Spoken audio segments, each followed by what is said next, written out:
não levantar falso testemunho e não cobiçar as coisas alheias.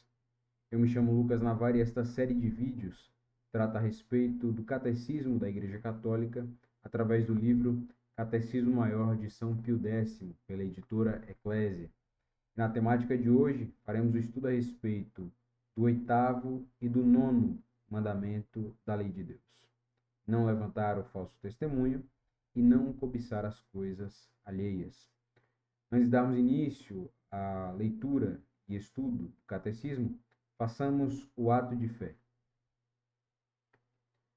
Meu Deus, eu creio em tudo o que vós revelastes e a Santa Igreja nos ensina, porque não podeis enganar-vos, nem enganar-nos. E expressamente creio em vós, único e verdadeiro Deus, em três pessoas iguais e distintas, Pai, Filho e Espírito Santo. E creio em Jesus Cristo, Filho de Deus encarnado, morto e ressuscitado por nós, e que a cada um dará, segundo as suas obras, o prêmio ou o castigo eterno. Nesta fé quero viver e morrer. Senhor, aumentai a minha fé. Amém.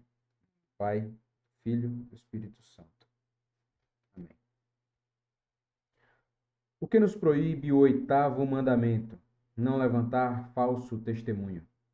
O oitavo mandamento nos proíbe atestar o falso em juízo e proíbe ainda a detração ou murmuração, a calúnia, a adulação, o juízo e a suspeita temerária e toda sorte de mentiras. O que é detração ou murmuração?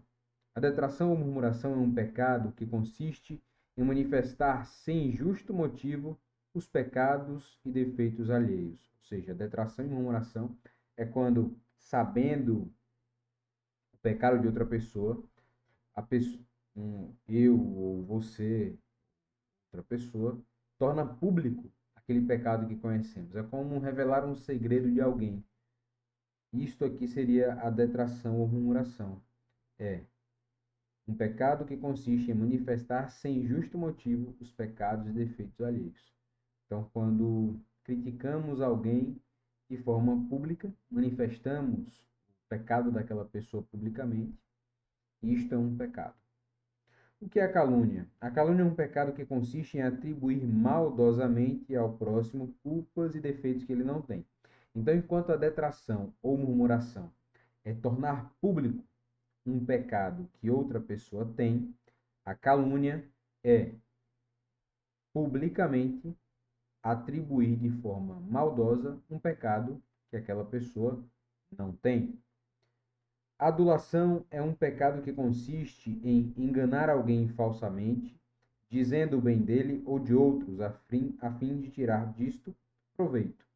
Ou seja, a adulação é de fato quando se adula uma pessoa, quando supervaloriza, superestima uma pessoa, quando na verdade não se gosta daquela pessoa, quando o objetivo de fato é ter como frutos um aproveitamento de alguma forma de algum bem através disso, se aproveitar deste fato daquela pessoa. O que é o juízo ou suspeita temerária? O juízo ou suspeita temerária é um pecado que consiste em julgar ou suspeitar mal dos outros sem um justo fundamento. Então é pecado quando consideramos de forma má uma pessoa que ainda não conhecemos. Quando já ouviu aquele ditado, o santo não bateu. Ah, meu santo não bateu com aquela pessoa. Isto é um juízo temerário. Você não conhece a pessoa ainda e já está tendo um preconceito em relação a ela. Então você já está concebendo, antes mesmo de conhecer aquela pessoa, que ela é má ou algo do tipo. Também é um pecado.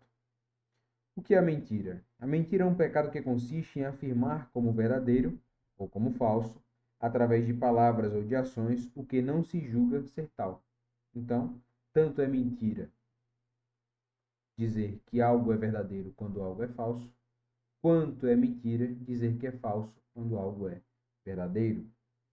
De quantas espécies é a mentira? A mentira é de três espécies: a jocosa, a oficiosa e a danosa.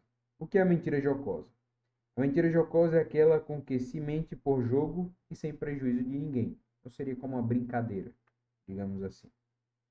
O que é a mentira oficiosa? A mentira oficiosa é a afirmação do falso para a utilidade própria ou de outrem, sem prejuízo de ninguém. É quando se mente para algo que não vai ter prejuízo.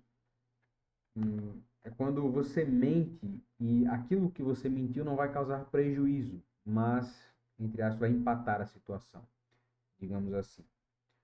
Qual é a mentira danosa? A mentira danosa é a afirmação do falso com o prejuízo do próximo. Então, mentira danosa é aquela que você mente e há um prejuízo real para outra pessoa. É lícito alguma vez mentir? Não é lícito mentir, nem por jogo, nem para proveito próprio ou de outrem, pois é coisa em si mesma má. Então, a mentira, por natureza, é má. Que pecado é a mentira? A mentira, quando jocosa ou oficiosa, é um pecado venial. Quando danosa, é pecado mortal, se o dano que se causa é grave. É necessário sempre dizer tudo o que se pensa? Não. Não é sempre necessário, especialmente quando quem pergunta não tem o direito de saber o que pergunta. Então, é aquela coisa, o que é da sua conta? Nem tudo é da conta de todo mundo. E se alguém te faz uma pergunta que não é da conta dela, você não é obrigado a responder a pergunta daquela pessoa. Basta que se confesse quem pecou contra o oitavo mandamento. A quem pecou contra o oitavo mandamento não basta que se confesse, mas é obrigatório ainda retratar o que disse, caluniando ao próximo, e a reparar do melhor modo possível os danos que ele causou. Então não basta apenas pedir perdão a Deus, mas de fato é necessário que se repare o mal causado. Que nos ordena o oitavo mandamento? O oitavo mandamento nos ordena dizer a verdade no lugar e tempo devidos, a interpretar em bom sentido, tanto quanto pudermos, as ações do próximo. Aqui, no direito, há uma coisa chamada indúbio pro réu. Então, no direito, o inocente, o culpado, melhor, o réu, ele é considerado inocente até que se prove o contrário. Então, o catecismo, de certa forma, ele nos orienta a tomarmos a mesma postura.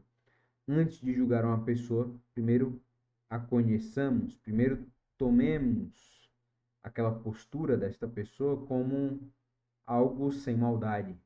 Depois de a conhecermos, aí de fato podemos emitir um juízo de valor e não temerário.